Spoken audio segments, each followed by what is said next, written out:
Hello everyone, welcome back to Salam ലേണിംഗിന്റെ heartly welcome to English class. Muhammad Shaju ആണ്. നമ്മൾ discuss ചെയ്യാൻ പോകുന്നത് ഗ്രാമർ ടോപ്പിക്സ് ആണ്. നമ്മുടെ +1 എക്സാമിനേഷന് അല്ലെങ്കിൽ +2 എക്സാമിനേഷന് രണ്ടിലും ചോദിക്കുന്ന ഗ്രാമർ എന്ന് പറയുന്നത് എഡിറ്റിംഗ്, അതുപോലെ തന്നെ cohesive device, passive voice, reported speech, ഈ രീതിയിലുള്ള ക്വസ്റ്റ്യൻസ് ആണ്. ഇനി കൂടുതൽ ടോപ്പിക്സ് സിലബസ് നമുക്ക് പഠിക്കാനുണ്ടെങ്കിലും ഇപ്പൊ സാധാരണയായിട്ട് ചോദിച്ചു കാണുന്ന ക്വസ്റ്റ്യൻസ് ഇവരൊക്കെയാണ്. നമ്മുടെ 2024 ക്വസ്റ്റ്യൻ പേപ്പർ ആണത്. ഫസ്റ്റ് ടേം എക്സാമിനേഷന്റെ ക്വസ്റ്റ്യൻ പേപ്പർ ആണത്. ഓക്കെ, അപ്പൊ ഇതിനകത്ത് ചോദിച്ചിട്ടുള്ള കുറച്ച് ഗ്രാമർ ഞാൻ ഇങ്ങോട്ട് എടുക്കുകയാണ്. ഓക്കെ, അപ്പൊ ഇതിനകത്ത് നമുക്ക് ഇവിടെ മൂന്നാമത്തെ ക്വസ്റ്റ്യൻ ആയിട്ട് നമുക്ക് എന്ത് വന്നിട്ടുണ്ട്? പാസീവ് ആൻഡ് ആക്റ്റീവ് വോയിസ് വന്നിട്ടുണ്ട്. ശേഷം നമുക്ക് അതായത് പാസീവ് ചേഞ്ച് ദ വോയിസ് തന്നെ പറഞ്ഞിട്ട് തന്നിട്ടുണ്ട് കേട്ടോ. നെക്സ്റ്റ് ഒരു എഡിറ്റിംഗ് ഉണ്ട്, അതുപോലെ തന്നെ ആർഗ്യുമെന്റ്സ് എഴുതാനുണ്ട്. ശേഷം നമ്മളോട് റിപ്പോർട്ടഡ് സ്പീച്ച് ചോദിച്ചിട്ടുണ്ട്.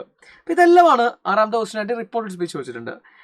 അപ്പോൾ ഇതാണ് നമുക്ക് സാധാരണ ഇപ്പോൾ നമുക്ക് ഈ കാണുന്ന ഗ്രാമറിൽ നമ്മൾ കാണുന്ന questions.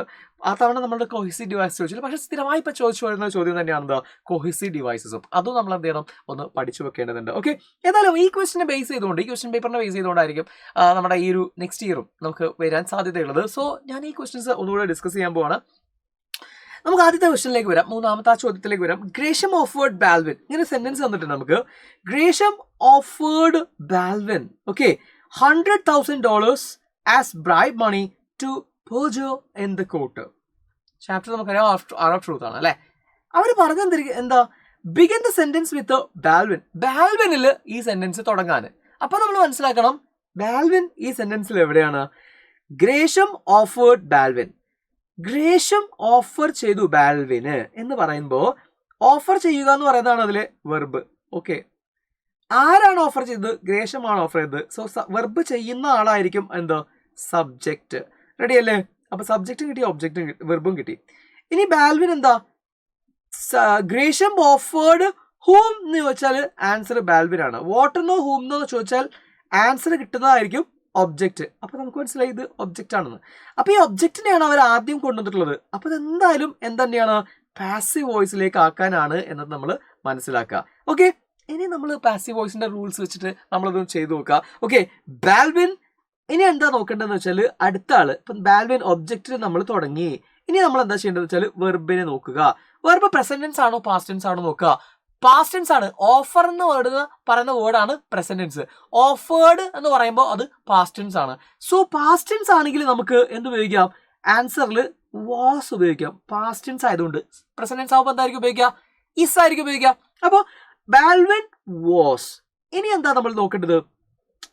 Balvin was offered. Balwin was offered. ബാൽവിന് ഓഫർ ചെയ്തു. എത്ര? 100 അല്ലെ? 100 വാട്ട്? 1000 കഴിഞ്ഞിട്ടില്ല. 100,000 $100,000 ആര്? ബൈ ഗ്രേഷം അല്ലെ? By Gresham. എന്തിനാണ് കൊടുത്തത്? ബൈ ഗ്രേഷം എന്തിനാണ് കൊടുത്തത്? Yes, as bribe money. എന്തിന്? To perjure himself in court. കഴിഞ്ഞു. ബാക്കിയൊക്കെ അതുപോലെ തന്നെ നമ്മൾ എഴുതിയത്. നമ്മൾ എന്തെല്ലാം മാറ്റങ്ങൾ വരുത്തി നോക്കാം. ഗ്രേഷം എന്ന് പറയുന്നത് തുടങ്ങുന്നതിന് പകരം ബാൽവിനെ തുടങ്ങാനാണ് അവർ പറഞ്ഞിട്ടുള്ളത്. അപ്പൊ നമ്മൾ ബാൽവിൻ അത് എഴുതി. ബാൽവിൻ ഒബ്ജക്റ്റ് ആണെന്ന് മനസ്സിലായി. വെർബ് നോക്കി, ഓഫേർഡ് ആണ്, അതുകൊണ്ട് വാസ് എഴുതി. ഓക്കെ, ഇനി വെർബിലേക്ക് വരുന്നു. എന്താണ്? Balwin was offered. ബാൽവിന് ഓഫർ ചെയ്യപ്പെട്ടു. എന്ത്? ഇവിടെ ഉണ്ട് $100,000 as bribe money to perjure in the court അല്ലെ. അപ്പൊ അവിടെ ഒരു പ്രശ്നം വരാതാണ്, ബൈ ഗ്രേഷം എന്നുള്ളത് നമ്മൾ ലാസ്റ്റിലേക്ക് ഉപയോഗിക്കുമ്പോൾ ഒരു ഭംഗികേട് ഉണ്ടാവും. അപ്പൊ അതുകൊണ്ട് Balwin was offered $100,000 by Gresham as a bribe money to perjure. അപ്പൊ ആണ് കുറച്ചുകൂടെ എന്ത് ചെയ്തത്, അടിപൊളിയാണ്. ഇനി ഒരാൾ ബൈ ഏജന്റിൽ ലാസ്റ്റ് ചെയ്താലും കുഴപ്പമൊന്നുമില്ല, മാർക്ക് കിട്ടും കേട്ടോ. നെക്സ്റ്റ് ക്വസ്റ്റ്യൻ നോക്കാം. ചേഞ്ച് ദ വോയിസ് എന്ന് പറഞ്ഞിട്ട് അവർ ഡയറക്റ്റ് വന്നിട്ടുണ്ട്. പാസീവ് വോയിസിലേക്ക് ആക്കാനാണ് പറയുന്നത്. We are processing your request എന്ന് പറയുന്നതാണ് question. We are processing your request. Okay, ഇതിനകത്ത് വി ആണ് സബ്ജക്ട്, ആർ പ്രോസസിങ് ആണ് വെർബ്, യുവർ റിക്വസ്റ്റ് ആണ് ഒബ്ജക്ട്. അപ്പൊ നമ്മൾ എങ്ങനെയാ തുടങ്ങുക? വോയിസ് ചേഞ്ച് ചെയ്യാൻ പറഞ്ഞാല് ഈ ഒബ്ജക്റ്റിനെ പിടിച്ച് ആദ്യം കൊണ്ടുവരണം അല്ലേ? ഒബ്ജക്റ്റിനെ പിടിച്ച് ആദ്യം കൊണ്ടുവരണം. അപ്പോൾ ഒബ്ജക്റ്റിനെ പിടിച്ച് ആദ്യം കൊണ്ടുവന്നു. എന്താണ്? Your request, request. Okay, are എന്ന് പറയുന്ന വേർഡ് ഏതാണ് മക്കളെ? പ്രസന്റ് ടെൻസിനെ അല്ലേ സൂചിപ്പിക്കുന്നത്. അപ്പൊ നമ്മൾ ഇവിടെയും പ്രസന്റ് ടെൻസ് അല്ലേ എഴുതേണ്ടത്. യുവർ റിക്വസ്റ്റ് ഈസ് എന്ന് എഴുതി.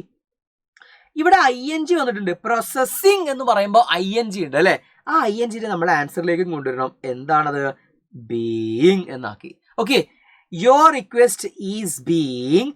പാസീവ് വോയിസിൽ വെർബ് എഴുതുമ്പോൾ എപ്പോഴും നമ്മൾ ശ്രദ്ധിക്കേണ്ട ഒരു കാര്യം, വെർബിന്റെ V3 ഫോമിലാണ് നമ്മൾ എഴുതേണ്ടത്. V3 എന്ന് പറയുമ്പോൾ മൂന്നാമത്തെ രൂപം. ഓക്കെ, ഗോ, വെന്റ്, ഗോൺ ആണ് മൂന്നാമത്തെ രൂപം. റൈറ്റ്, റോട്ട്, റിട്ടൺ ആണ് മൂന്നാം. പ്ലേ, പ്ലേഡ്, പ്ലേഡ് ആണ് മൂന്നാമത്തെ രൂപം. അപ്പോൾ പ്ലേഡ് അല്ലെങ്കിൽ ഇവിടെ പ്രോസസ്സിംഗ് ആണ്. അപ്പോൾ അതുകൊണ്ട് ഈസ് ബീയിങ് പ്രോസസ്ഡ്, ഇതാണ് V3. Okay, your request is being processed by us. We എന്ന് പറയുന്ന ആള് സബ്ജക്റ്റ് ആയതുകൊണ്ടാണ് വി എന്ന് എഴുതുന്നത്. അത് ലാസ്റ്റിലേക്ക് വരുമ്പോൾ, ഒബ്ജക്റ്റിന്റെ പൊസിഷനിലേക്ക് വരുമ്പോൾ നമ്മൾ അസ് എന്നാണ് നമ്മൾ പറയാം. അപ്പൊ അസ് എന്ന് എഴുതിയോട് നമ്മുടെ ആൻസർ കഴിയാണ്. സോ ഇതാണ് ഈ 2 ക്വസ്റ്റ്യൻ ചെയ്യിക്കുക. എന്നാൽ ഇത് ഡീറ്റെയിൽ ആയിട്ട് നമ്മൾ പറയേണ്ടതുണ്ട്. ഓരോ ടെൻസിലും എങ്ങനെയാണെന്നുള്ള വ്യത്യാസമുണ്ട്. ഇപ്പൊ നമ്മൾ പ്രസന്റ് കണ്ടിന്യൂസ് ടെൻസ് ആണ് പറഞ്ഞത്. ING വരുമ്പോൾ ബീയിങ് എഴുതണം എന്ന് പറഞ്ഞല്ലേ. അത് പാസ്റ്റ് പെർഫെക്റ്റ് ടെൻസ് വരുമ്പോൾ എന്താണ്, അല്ലെങ്കിൽ പാസ്റ്റ് സിമ്പിൾ പാസ്റ്റ് ടെൻസ് വരുമ്പോൾ എന്താ ചെയ്യേണ്ടത്, അല്ലെങ്കിൽ പാസ്റ്റ് കണ്ടിന്യൂസ് ടെൻസ് വരുമ്പോൾ എന്താ ചെയ്യേണ്ടത്, ഇങ്ങനെ ഓരോന്നിനും പഠിക്കാനുണ്ട്. ഫ്യൂച്ചറിൽ എന്താ എഴുതേണ്ടത്, വില്ല്, കാലക്ക്, ഹാനൊക്കെ വരുമ്പോൾ. അപ്പൊ അതൊക്കെ ഡീറ്റെയിൽ ആയിട്ട് നമ്മൾ എന്ത് ചെയ്യുന്നുണ്ട്, പറയുന്ന ഒരു ലൈവ് വരുന്നുണ്ട്. അത് ഞാൻ ലാസ്റ്റ് പറയാം. ഓക്കെ, നെക്സ്റ്റ് ക്വസ്റ്റ്യനിലേക്ക് വരാം. അടുത്തത്, all women should be trained in martial arts like karate, kung fu and judo. It is another way to empower women. Okay, do you agree? നിങ്ങൾ ഇതിനോട് ശരി വെക്കുന്നുണ്ടോ? Write your arguments in 4 sentences. നിങ്ങളെ arguments ഒരു 4 സെന്റൻസിൽ എഴുതാൻ പറയുന്നത്.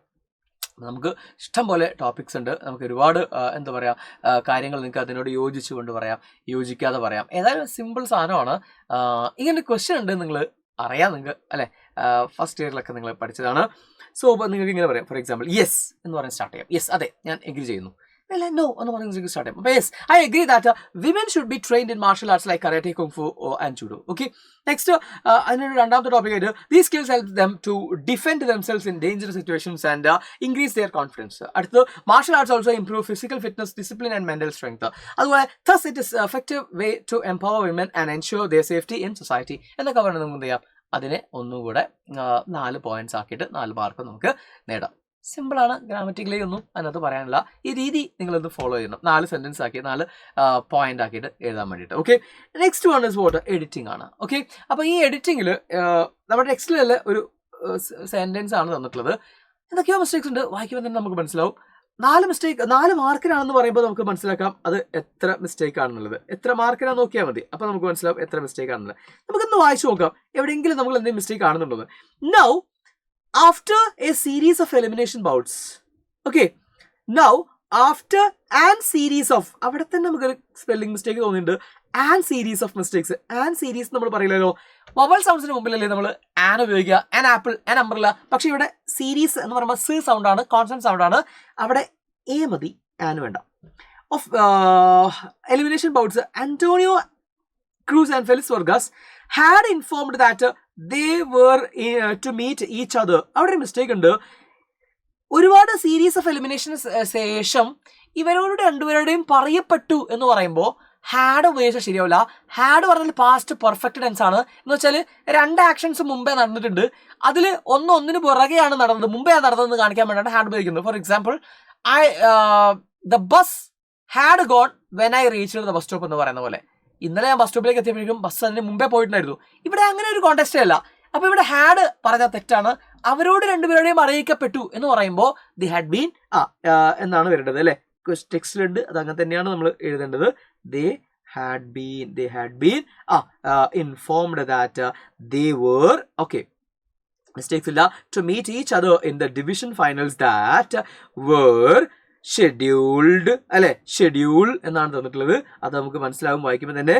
എന്താണ് the division finals that were is already past tense. നമ്മൾ ഇതുവരെ പറഞ്ഞതൊക്കെ എന്താണ്, past tense ആണ്. ആറിന്റെ past tense അല്ലേ were. അപ്പോൾ were scheduled എന്നല്ല നമ്മൾ പറയാ, were schedule ആണ് കേട്ടോ.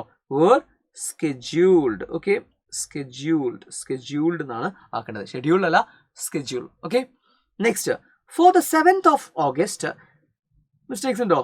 ഇല്ല. 2 week തെറ്റാണ്.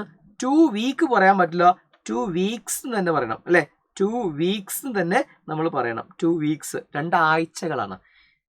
4 ആയില്ലേ? 1 2 3 4 റെഡി അല്ലേ? അപ്പോൾ 4 മിസ്റ്റേക്സ് 4 മാർക്ക്. അപ്പോൾ സെറ്റായി വിചാരിക്കുന്നു. ഇനി നെക്സ്റ്റ് വൺ ഇസ് നമ്മുടെ റിപ്പോർട്ടഡ് സ്പീച്ച് ആണ്.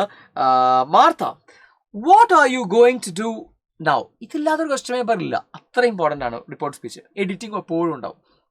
വോയിസ് ഡിവൈസ് ഒക്കെ അങ്ങോട്ടും ഇങ്ങോട്ടും മാറി വരാം. ഏതായാലും പാസീവ് വോയിസും അങ്ങോട്ടും ഇങ്ങോട്ടും മാറി വരും.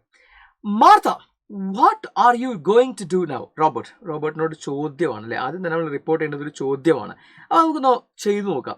എങ്ങനെയാണ് ഈ ഒരു മാർത്ത ചോദിച്ചു എന്ന് നമ്മൾ എങ്ങനെയാ പറയാ? മാർത്ത, ഓക്കെ, മാർത്ത ആദ്യം തന്നെ ചോദ്യമായതുകൊണ്ട്, ക്വസ്റ്റ്യൻ മാർക്ക് ഉണ്ട്, ചോദ്യമായതുകൊണ്ട് നമ്മൾ ആസ്ക്ഡ് എന്ന് എഴുതുന്നു. ആസ്ക്ഡ് ആരോട്? റോബർട്ട് ഏട്ടനോട് അല്ലേ? റോബർട്ട്. Martha asked Robert. അവിടെ ബാൽവിൻ എന്നാ കൊടുത്ത് കൺഫ്യൂഷൻ വേണ്ട. റോബർട്ട് ബാൽവിൻ അയാളുടെ ഫുൾ നെയിം ആണ് കേട്ടോ. റോബർട്ട്, അല്ലെങ്കിൽ ഇവിടെ ഓൾറെഡി ചോദിക്കുന്ന റോബർട്ട് എന്നാണ്. അപ്പോൾ അതുകൊണ്ടാണ് ഞാൻ ഇവിടെ റോബർട്ട് എന്ന് എഴുതിയത്. Martha asked Robert. ഇനി എന്താ? ഇത് WH ക്വസ്റ്റ്യൻ ആണ്. അപ്പോൾ നമ്മൾ WH ക്വസ്റ്റ്യൻ ആകുമ്പോൾ ക്വസ്റ്റ്യൻ വേർഡിൽ തുടങ്ങണം. വാട്ടിൽ തുടങ്ങി. Martha asked what. ഇനി ആരാ? ക്വസ്റ്റ്യൻ റിപ്പോർട്ട് ചെയ്യുമ്പോൾ തൊട്ടടുത്ത auxiliary verb is, are, were, was, have, has, had എന്നൊക്കെ പറയുന്ന ആളില്ലേ? ക്വസ്റ്റ്യൻ വേർഡിന്റെ തൊട്ടടുത്ത് വരുന്ന ആളില്ലേ? വാട്ട്, വിച്ച്, വൈ, വേറിന്റെ ഒക്കെ തൊട്ടടുത്ത് വരുന്ന ആളില്ലേ? അയാൾ ഒരു കാരണവശാലും അപ്പോൾ എഴുതരുത്. എഴുതിയാൽ തെറ്റിപ്പോവും. അപ്പൊ പല ആൾക്കാരും ഇവിടെ ആറിനെ പാസ്റ്റ് ടെൻസ് ആക്കിയിട്ട് വേർ ആക്കിയിട്ട് ഇവിടേക്ക് എഴുതും. അപ്പൊ തെറ്റിപ്പോവും. മക്കളെ അത് അപ്പൊ എഴുതരുത്. ഓക്കെ, അപ്പൊ ഇനി എന്താ? അടുത്ത വട്ടിട്ട് നോക്കുക. അടുത്ത ആൾ നോക്കുക. യു അല്ലേ? യു എന്ന് പറയുമ്പോൾ ആരാ? മാർത്ത യു എന്ന് പറയുന്നത് ആരെയാണ്? ഹി, റോബർട്ടിനെയാണ്. അപ്പോൾ വാട്ട്, ഹി വരെ ഓക്കെയാണ്. ഇനി ഈ ആറിനെ നമുക്ക് ഇങ്ങോട്ടേക്ക് കൊണ്ടുവരാം. ഈ ആറിനെ നമുക്ക് ഇങ്ങോട്ടേക്ക് കൊണ്ടുവരാം. ആ 6 എന്തായിട്ടാണ് മക്കളെ വരിക? 6 വേറായിട്ടാണ് ശരിക്കും വരേണ്ടത്. പക്ഷെ ഇവിടെ ഹി എന്ന് പറയുന്നത് സിംഗുലർ ആയതുകൊണ്ട് ഒരാളെ ഉള്ളൂ. അപ്പൊ വേർ ഉപയോഗിച്ച് തെറ്റിപ്പോവും അല്ലെ? അപ്പൊ നമ്മൾ വാസ് ആക്കി. അപ്പൊ ആ 6 ആണ് ഇവിടെ വാസ് ആയിട്ട് വന്നത് എന്ന് മനസ്സിലാക്കണം. Okay, what he was going, ബാക്കിയൊക്കെ അതുപോലെ തന്നെ ഗോയിങ് ടു ഡു. ഈ നൗ എന്ന് പറയുന്ന വേർഡ് റിപ്പോർട്ട് ചെയ്യുമ്പോൾ എന്താവണം? ദെൻ ആവണം. ടുഡേ എന്നത് ദാറ്റ് ഡേ ആവുന്നത് പോലെ, ടുമോറോ എന്നത് നെക്സ്റ്റ് ഡേ ആവുന്നത് പോലെ, നൗ എന്നത് ദെൻ എന്നാവും. ഓക്കെ, സെറ്റായി. ഫസ്റ്റ് 1 കിട്ടി, നമുക്ക് മാർക്ക് കിട്ടി. ക്വസ്റ്റ്യൻ മാർക്ക് എടുത്തിട്ട് പിന്നെ റിപ്പോർട്ട് ചെയ്ത് കഴിഞ്ഞാൽ ക്വസ്റ്റ്യൻ മാർക്ക് എടുത്തത്. അടുത്ത ബാൽവിൻ ആണ്. ബാൽവിനോട് ചോദ്യം ചോദിക്കുന്നത്, വാട്ട് യു മീൻ? നീ എന്താ ഉദ്ദേശിക്കുന്നത് മാർത്ത? അപ്പൊ എന്തായിരിക്കും നമ്മുടെ ആൻസർ? അതിലൊരു കണ്ടിന്യൂഷൻ എന്ന രീതിയിൽ തന്നെ എഴുതണ്ട കേട്ടോ, വേറെ വേറെ അല്ല. ബാൽവിൻ ആസ്ക്ഡ് അല്ലെ? പിന്നെയും ആസ്ക്ഡ്. Asked her. ഈ ഹെർ എന്ന് പറയുന്ന ആരാ? മാർത്തയാണ്. മാർത്ത അല്ലെങ്കിൽ ഹെർ.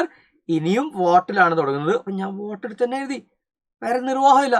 വാട്ട്. അടുത്തത് ഡു ആണ്. ഡു എഴുതാൻ പറ്റുമോ? ഡു ഡിഡാക്കി എഴുതാൻ തെറ്റിപ്പോകും ആൻസർ കേട്ടോ. വാട്ട്. അടുത്ത ആളാരാണ്? ഞാൻ വട്ടമിട്ട് വെച്ചു ഡുവിന്. അടുത്ത ആളാരാണ്? യു. യു എന്ന് പറയുമ്പോൾ ബാൽവിൻ ചോദിക്കുന്നു യു. ആരാണത്? മാർത്തയാണ്. മാർത്ത എന്ന് പറയുമ്പോൾ പെണ്ണാണ്. വാട്ട് ഷീ, മീന്റെ പാസ്റ്റ് ടെൻസ്. പ്രസന്റ് ഉള്ളതിലൊക്കെ നമ്മൾ പാസ്റ്റിലേക്ക് ആക്കണം. അതുകൊണ്ട് മീന്റെ പാസ്റ്റ് ടെൻസ് എന്താണ്? മെന്റ് എന്നാണ്. What she meant. അപ്പൊ ചെറിയ സംശയം, സാറേ ഈ ഡു എവിടെ പോയി? ഡു എവിടെ പോയി? ഡു ആണ് മക്കളെ നമ്മൾ ഈ മെന്റിലേക്ക് കൊണ്ടുവരുമ്പോ മീൻ പ്ലസ് ഡിഡ് ആണ് എന്താവുന്നത്? മെന്റ് ആയിട്ട് വരുന്നത് കേട്ടോ. അപ്പൊ ഇവിടെ ഡൂവിനെ നമ്മൾ എന്താക്കിയിട്ടുണ്ട്? ഡിഡ് ആക്കിയിട്ട് ഇങ്ങോട്ടേക്ക് കൊണ്ടുവന്നിട്ടുണ്ട്. പക്ഷെ അത് കാണൂല. അത് എന്തിന്റെ അകത്തുണ്ട്? മെന്റിന്റെ അകത്ത് ഉണ്ട് എന്ന് മനസ്സിലാക്കിയാൽ മതി. റെഡി അല്ലേ? അപ്പൊ 2 എണ്ണം കിട്ടി, 2 മാർക്കായിട്ടോ. ഇനി എന്താ നമുക്ക് നോക്കാം. ഇനി എന്താ അടുത്തത്? മാർത്ത പറയുന്നു, you have been out of work since the bank closed. അപ്പോൾ മാർത്ത ഒരു സ്റ്റേറ്റ്മെന്റ് ആണ് പറഞ്ഞിട്ടുള്ളത്, അത് ക്വസ്റ്റ്യൻ അല്ല. അപ്പൊ അതുകൊണ്ട് നമുക്ക് പറയാം എന്താ? മാർത്ത ടോൾഡ് എന്ന് പറയാം, അല്ലെങ്കിൽ മാർത്ത സെഡ് എന്നോ ഒക്കെ പറയാം. മാർത്ത ടോൾഡ് ആരോട്? ഹിം, അയാളോട് അല്ലെ? എന്താ പറഞ്ഞത്? ദാറ്റ്. അപ്പൊ ടോൾഡ് സെഡ് ഒക്കെ പറഞ്ഞു കഴിഞ്ഞാൽ ഒരു ദാറ്റ് കൊടുക്കണം. Martha told him that. ആര്? He had been. ഈ ഹാഡ് എവിടെ വന്നു? എവിടുന്ന് വന്നു? ഈ ഹാവ് ആണ് ഹാഡ് ആയിട്ട് ഇങ്ങോട്ടേക്ക് വന്നത്. ഈ യു ആണ് ഹി ആയിട്ട് ഇങ്ങോട്ടേക്ക് വന്നത്. Okay, Martha told him that he have been. അപ്പൊ നമ്മുടെ ഹി ഹാഡ് ബീൻ എന്നാക്കി. Had been out of work since the bank closed എന്നല്ലേ ഇവിടെ ഉള്ളത്? അപ്പൊ ക്ലോസ്ഡിന്റെ മുമ്പിൽ നമ്മൾ ആര് ചേർക്കണം? ഹാഡ് ചേർക്കണം. Since the bank had closed എന്നാക്കണം. അതെന്താ സാറേ ഹാഡ് ക്ലോസ്ഡ് ആക്കിയത്? അത് വേറെ ഒന്നുമില്ല, നമ്മൾ റിപ്പോർട്ട് ചെയ്യുന്ന സമയത്ത് നമ്മൾ റിപ്പോർട്ടഡ് സ്പീച്ചിലേക്ക് ഒരു സെന്റൻസ് ആക്കുമ്പോൾ പ്രസന്റ് ടെൻസിലാണ് നമ്മുടെ ക്വസ്റ്റ്യൻ എങ്കിൽ നമ്മൾ റിപ്പോർട്ട് ചെയ്യുമ്പോൾ അതിനെ എന്തിലേക്ക് മാറ്റണം? പാസ്റ്റ് ടെൻസിലേക്ക് മാറ്റണം. കാണുന്നില്ല, പ്രസന്റ് ഉള്ളതിനെ നമ്മൾ എന്തിലേക്ക് മാറ്റണം? പാസ്റ്റ് ടെൻസിലേക്ക് മാറ്റണം. ഇനി ഓൾറെഡി ക്വസ്റ്റ്യൻ പാസ്റ്റിലാണ് വന്നതെങ്കിൽ നമ്മൾ അതിനെ എന്തിലേക്ക് മാറ്റണം? പാസ്റ്റ് പെർഫെക്റ്റിലേക്ക് മാറ്റണം. പാസ്റ്റ് പെർഫെക്റ്റിലേക്ക് മാറ്റുക എന്ന് പറഞ്ഞാൽ അതിൻ്റെ കൂടെ ഒരു ഹാഡ് ചേർത്ത് കൊടുത്താൽ മാത്രം മതി. അതാണ് ഇവിടെ നമ്മൾ ചെയ്തത്. എന്താണ്? ക്ലോസ്ഡ് ഓൾറെഡി പാസ്റ്റ് ആണ് വന്നത്, അപ്പം ഞാൻ ഇങ്ങോട്ടേക്ക് എഴുതുമ്പോൾ പാസ്റ്റ് പെർഫെക്റ്റ് ആക്കണം. പാസ്റ്റ് പെർഫെക്റ്റ് ആക്കൽ എന്ത് ചേർത്ത് കൊടുത്തിട്ടാണ്? ഹാഡ് ചേർത്ത് കൊടുത്തിട്ടാണ്. പ്രസന്റ് ഉള്ളതിനെ പാസ്റ്റ് ആക്കിയതിൻ്റെ എക്സാമ്പിൾ ആണ്. 6 പ്രസന്റ് ആയിരുന്നു, നമ്മൾ അതിനെ വാസ് ആക്കി ഇങ്ങോട്ടേക്ക് എഴുതി. മനസ്സിലായോ? മീൻ പ്രസന്റ് ആയിരുന്നു, അതിനെ നമ്മൾ മെന്റ് ആക്കി ഇങ്ങോട്ട് എഴുതി. അപ്പോൾ പ്രസന്റ് വന്നാൽ പാസ്റ്റ് ആക്കുന്നു. ഇനി ഓൾറെഡി പാസ്റ്റ് വന്നാലോ? ഓൾറെഡി ക്ലോസ്ഡ് പാസ്റ്റ് ആണ്, അപ്പം ഞാൻ അതിനെ എന്താക്കി? ഹാഡ് ക്ലോസ്ഡ് എന്ന് ആക്കി. റെഡി അല്ലേ? ഇനി ലാസ്റ്റ് ക്വസ്റ്റ്യൻ. അപ്പം ഇനി ഒരു സംശയം ഉണ്ടാവും ചിലപ്പോൾ, പാസ്റ്റ് പെർഫെക്റ്റ് തന്നെ ക്വസ്റ്റ്യനിൽ വന്നാലോ, ഹാഡ് തന്നെ ക്വസ്റ്റ്യനിൽ വന്നാലോ? അത് അതിനേക്കാൾ സിമ്പിളാണ്, അത് അതേപോലെ എഴുതിയാൽ മതി, വേറെ മാറ്റങ്ങളൊന്നും വരുത്താനില്ല. ഓക്കെ, അടുത്ത് നോക്കാം. Last one, Balvin I will find A position. ആ ബാൽവിൻ അതിന് മറുപടിയാണ് പറയുന്നത് അല്ലേ? ബാൽവിൻ അതിന് മറുപടിയാണ് പറയുന്നത്. അപ്പം നമ്മൾക്ക് എങ്ങനെ പറയാം? Baldwin replied. എന്താ റിപ്ലൈ ചെയ്തത്? ദാറ്റ്. അപ്പൊ റിപ്ലൈഡ്, സെഡ്, ദാറ്റ്, ഓൾഡ് ഒക്കെ കഴിഞ്ഞിട്ടുണ്ടെങ്കിൽ നമ്മൾ ദാറ്റ് കൊടുക്കണം. റിപ്ലൈഡ് ദാറ്റ് ആരാ? ഐ ആരാ? ബാൽവിൻ അല്ലേ? ആ, ഹി എന്നാക്കി. ഹി. വില്ലിന്റെ പാസ്റ്റ് എന്താ? വുഡ്. He would find. അതുപോലെ തന്നെ ഫൈൻഡ് എ പൊസിഷൻ. അപ്പോൾ സംശയം ഉണ്ടാവാം, ഫൈൻഡ് എന്തുകൊണ്ട് ഫൗണ്ട് ആക്കില്ല? കാരണം അതിന് മുമ്പുള്ള ആളെ വില്ലിനെ ഓൾറെഡി എന്താക്കിയിട്ടുണ്ട്? വുഡ് ആക്കിയിട്ടുണ്ട്. പിന്നെയും അടുത്ത ആളുകളെ ആക്കൂല. ഓക്കെ, പാസ്റ്റ് ടെൻസ് ആക്കൂല, ഒരാളെ മാത്രം ആക്കിയാൽ മതി. ഓക്കെ, അപ്പോൾ ഇത്രയാണ് നമുക്ക് ഇതിനകത്ത് പഠിക്കാനുള്ളത്. പക്ഷേ ഇതിലും ഞാൻ നേരത്തെ പറഞ്ഞതുപോലെ എന്താവുന്നില്ല, കംപ്ലീറ്റ് ആവുന്നില്ല. ഇനി ഒരുപാട് വെറൈറ്റീസ് ഓഫ് സാധനങ്ങൾ നമ്മൾ ഇതിനകത്ത് പഠിക്കാണ്ട്. ഇവിടെ റിപ്പോർട്ട് സ്പീച്ചിൽ തന്നെ പഠിക്കാണ്ട്. അപ്പോൾ നമ്മൾ എസ് ഓർ ക്വസ്റ്റ്യൻ പറഞ്ഞിട്ടില്ല, അല്ലെ എക്സ്ക്ലമേറ്ററി സെന്റൻസ് പറഞ്ഞില്ല, അങ്ങനെ ഒരുപാട് സാധനങ്ങളുണ്ട്. അപ്പോൾ നമ്മൾ എന്ത് ചെയ്യണം? അത് പഠിക്കാൻ വേണ്ടിയിട്ടും അതുപോലെ തന്നെ നേരത്തെ പറഞ്ഞ പാസീവ് വോയിസിന്റെ ഡിഫറെന്റ് കാര്യങ്ങൾ പറയാൻ വേണ്ടിയിട്ടും കോഴ്സ് ഡിവൈസസ് ഡീറ്റെയിൽ ആയിട്ട് പഠിക്കാൻ വേണ്ടിയിട്ടും എഡിറ്റിംഗ് നന്നായിട്ട് പഠിക്കാൻ വേണ്ടിയിട്ടും അതിന് ഓരോ ടോപ്പിക് വൈസ് ആയിട്ട് പഠിക്കാനൊക്കെ വേണ്ടിയിട്ട് നിങ്ങൾക്ക് അടിപൊളി ക്ലാസ് ലൈവ് വരുന്നുണ്ട്. ഇപ്പോൾ mega marathon Monday 7 PM. So അതിനുവേണ്ടി കാത്തിരിക്കുക. അതിന് വേണ്ടിയിട്ട് നന്നായി അതിൽ എന്ത് ചെയ്യുക, ഇൻവോൾവ് ആവുക. പ്രീവിയസ് ഇയേഴ്സ് ക്വസ്റ്റ്യൻസ് ഒക്കെ ചെയ്ത് നോക്കുക. ഗ്രാമർ മാത്രം സെലക്ട് ചെയ്തിട്ട് എന്ത് ചെയ്താൽ മതി, നോക്കിയാൽ ഗ്രാമർ സെറ്റ് ആവും. Don't worry. ഓക്കെ, അപ്പോൾ അതിന് നിങ്ങൾ എന്താ പറയുക, എല്ലാ കാര്യങ്ങളും ഒരു കുഞ്ഞിനെ പഠിപ്പിക്കുന്ന പോലെ, തുടക്കക്കാരെ പഠിപ്പിക്കുന്ന പോലെ നമ്മൾ എന്ത് ചെയ്യുന്നുണ്ട്, ലൈവിൽ ഡിസ്കസ് ചെയ്യുന്നുണ്ട്. So don't miss this Monday live. Okay, അപ്പോൾ ലൈക്ക് ചെയ്യുക, കമൻറ്റ് ചെയ്യുക, ഷെയർ ചെയ്യുക. Thank you.